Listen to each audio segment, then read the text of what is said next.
Welcome to StopFake, the place where we uncover disinformation about Ukraine and set the record straight. I'm Fulbright student Amelia Oliver, and I'm delighted to present this week's edition.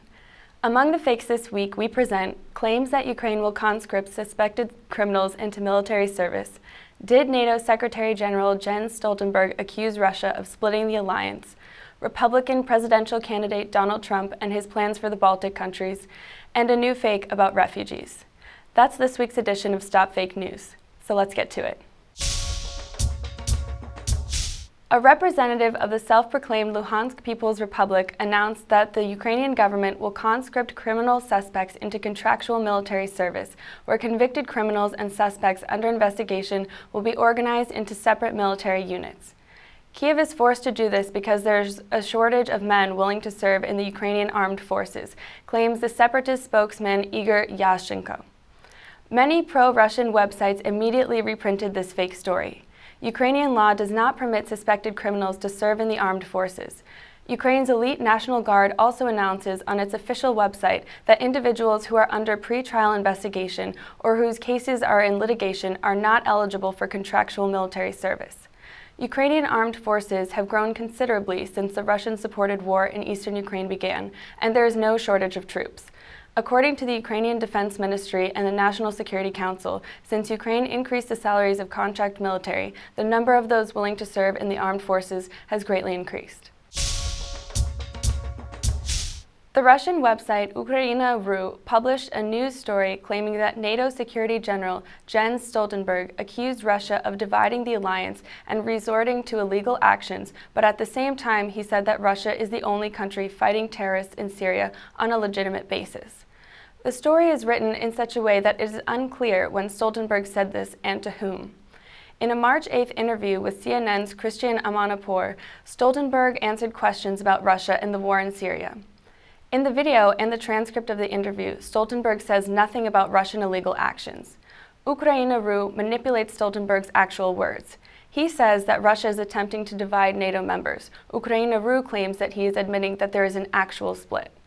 When asked about Russia attempting to divide the opinions of the NATO countries, Stoltenberg stresses that NATO has responded by closing ranks and adapting military to the new security situation.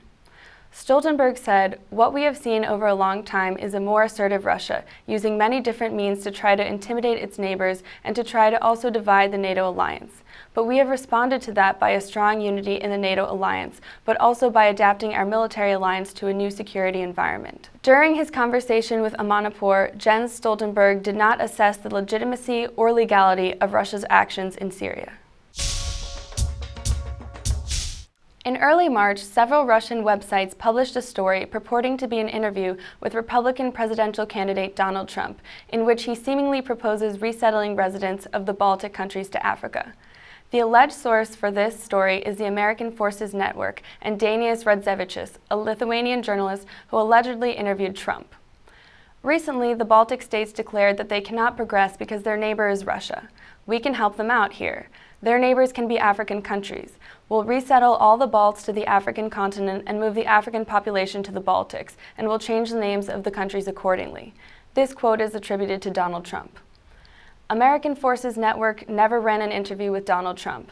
Dainius Radzevičius never interviewed Donald Trump. Radzevičius writes about this on his Facebook page and on the Baltic site Tiesa. The Russian website Russkaya Vesna published a news story claiming that residents of the French port city of Calais held a demonstration against refugees. Calais residents marched through the streets of Paris. They began their protests at the Ministry of Finance and then marched to the Élysée Palace, writes Russkaya Vesna. The majority of protesters were Calais business owners.